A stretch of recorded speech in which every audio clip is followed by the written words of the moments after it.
Olá, meus irmãos, a paz do Senhor Jesus, tudo bem? Vamos para o momento de glória de hoje. Eu vou continuar aqui o que eu tinha me comprometido, que era compartilhar com vocês as aulas da Escola Bíblica Dominical. Aqui está a nossa revistinha. O tema desse trimestre é baseado no Evangelho de João e o Verbo se fez carne. Eu vou compartilhar com vocês hoje aí uma leve explanação da lição número 4, que tem por título Jesus, o pão da vida. Obviamente que não é uma aula extensa, né? Aqui eu me proponho a conversar com vocês em até 10 ou 12 minutos, para que não fique muito longo. A ideia é que nós sejamos bem objetivos, então eu vou apenas compartilhar alguns pontos, alguns tópicos dessa lição. A verdade prática diz assim: Jesus é o pão da vida que sacia a fome espiritual de todo ser humano. O texto áureo é: Eu sou o pão da vida. Está escrito no livro de João, capítulo 6, versículo 48. Vamos para a leitura em classe. Diz assim: Depois disso, partiu Jesus para o outro lado do mar da Galileia, que é o de Tiberíades. E grande multidão o seguia, porque via os sinais que operava sobre os enfermos. No último versículo, que é no versículo 14, está escrito: Vendo, pois, aqueles homens os milagres que Jesus tinha feito, diziam: Este é verdadeiramente o profeta que devia vir ao mundo. Muito bem. Interessante nesse último versículo que está escrito: Vendo. Vendo, pois, aqueles homens os milagres, diziam: verdadeiramente é um profeta. Jesus é aquele que conhece a palavra antes que venha à minha boca. Jesus é aquele que conhece o que está dentro do meu coração e da minha alma. E ele sabia exatamente o que tinha naquelas pessoas. E ele se depara com uma grande multidão. E aqui as pessoas no final falam: porque ele fez o milagre que nós estamos vendo, ele é um profeta. Olha só, essa questão de nós termos interesse em servir a Deus pelo que ele pode nos dar e não pelo que ele é uma coisa que sempre existiu. No primeiro tópico está escrito: Jesus, a multidão e o milagre da multiplicação. Jesus sobe a um monte em Cafarnaum. Ele vai ali falar de sua palavra, falar dos mistérios do céu, dos tesouros do céu para a multidão. E ali ele fala e chama Filipe. Interessante que Filipe era de Betsaida, a cerca de 15 quilômetros de Cafarnaum. Filipe conhecia muito bem a região.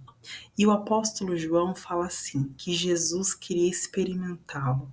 A forma que João fala é como se João conhecesse intimamente ao Senhor. E ele chama Filipe, Jesus chama Filipe, fala: onde que nós podemos arrumar alimento para toda essa multidão? E Filipe ali sendo experimentado pelo Senhor, para saber o que verdadeiramente tinha em seu coração. E aí nós chegamos na questão do milagre. Afinal, para que existem os milagres? Aqui na lição de hoje, nós temos 3 motivos pelo qual os milagres existem. Primeiro, para que nós possamos identificar a identidade do nosso Deus e Salvador.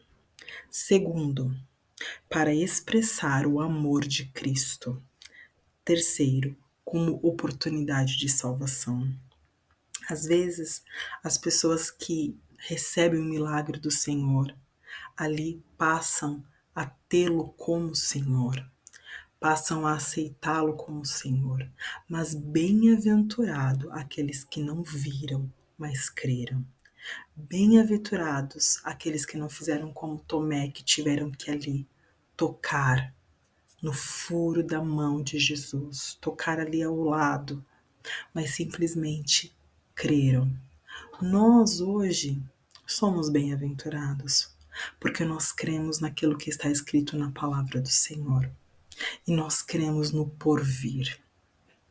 E Jesus chama Felipe. E Felipe ali, meu Deus, o que eu vou fazer? E tinha um jovem com seu alforje na sua bolsa, com 5 pães e 2 peixes. O Senhor, Ele não precisa de muito para fazer o milagre. Ele pode fazer o milagre com pouco. Nós que muitas vezes limitamos o poder de Deus. E aqui está escrito: ele conseguiu alimentar quase 5.000 homens com 5 pães e 2 peixes. O único milagre mencionado nos 4 evangelhos, Mateus, Marcos, Lucas e João, é este. O Evangelho de Jesus Cristo, segundo João, contém 7 milagres. Acredito que João ali identificou como os principais milagres.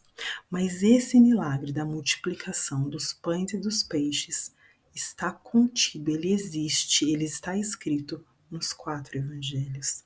Tamanha bênção que foi o milagre de 5 pães e 2 peixes alimentar uma multidão e ainda sobrar 12 cestos. Eles comeram e se fartaram. E aí é que está o segredo. Muitas vezes o Senhor permite a bênção na minha e na tua vida, nós nos fartamos e nós nos acostumamos apenas com a bênção de Deus.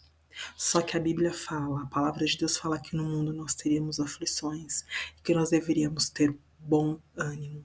Nem sempre vai ser tudo bom na minha vida, nem sempre vai ser tudo perfeito na minha vida.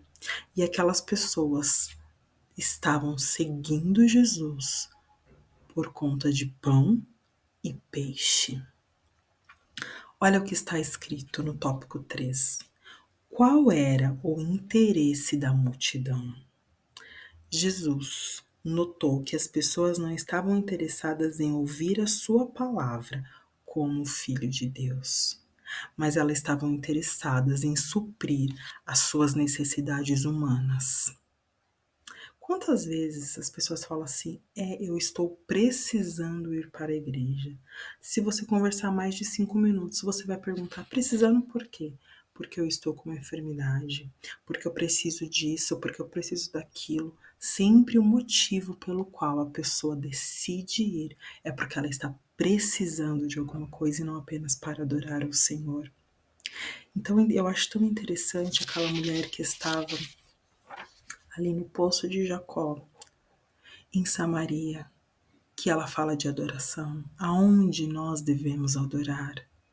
Ainda que ela estava numa situação difícil, Jesus ali fala tudo sobre a vida dela. Ela fala de adoração. Deus espera de mim e de você a verdadeira adoração. E Jesus identificava o interesse daquele povo, que era um interesse em comida, era um interesse material. E muitas vezes eu e você estamos virando crentes, cristãos, interesseiros. Nós só vamos para a igreja quando nós precisamos, nós só oramos quando nós precisamos. Nós só vamos para a campanha, se for uma campanha disso, campanha daquilo, você está lá na campanha. Fora isso, você não se esforça. E nessa lição, nós estamos falando do pão que desceu do céu. Jesus, ele falou sobre o pão. Por quê? Porque ele veio alimentar a minha e a tua fome espiritual. Ele não estava falando de necessidades fisiológicas, ele não estava falando de comida, de fome, ele estava falando da fome da minha alma, da fome do que eu preciso, do buraco que nós temos sem a presença dele. Aqui está escrito: Jesus, o pão que desceu do céu. Para que nós possamos finalizar. Por que ele disse, nós devemos comer o pão? O apóstolo Paulo fala, e nós, provavelmente você que está me ouvindo aí, que serve ao Senhor, todo mês ou todo ano, no culto de ceia, vai falar que nós participamos do corpo e do sangue do Senhor. No entanto, quando Jesus faz a referência aqui, ele deu a sua carne, é que ele se sacrificou para que eu e você pudéssemos ter vida. Que nós não sejamos crentes interesseiros, mas que nós possamos ser verdadeiros adoradores que adorem ao Senhor em espírito e em verdade. A lição é uma lição maravilhosa, que abre os nossos olhos para que nós possamos imaginar e entender realmente se nós estamos servindo a Deus pelas suas mãos e não pelo que Ele é. Se nós estamos servindo a Deus pelo que Ele pode fazer por nós e não pelo que Ele já fez por nós na cruz do Calvário. Amém? Eu fiz, como eu disse, um resumo da lição. Obviamente, na sala de aula ali, nós iremos esmiuçar ainda mais. Você aí também faça a inscrição na Escola Bíblica Dominical da tua igreja. Seja um aluno aplicado, leia a palavra do Senhor, é uma bênção, é lâmpada para os seus pés e luz para os seus caminhos. Se inscreva no canal, deixe o seu like, compartilhe essa palavra, que o Senhor te abençoe, te guarde, te sustente. Obrigada pelos retornos, obrigada pelos feedbacks e que essa palavra venha abençoar a tua vida. Amém? Fica com Deus. Tchau, tchau.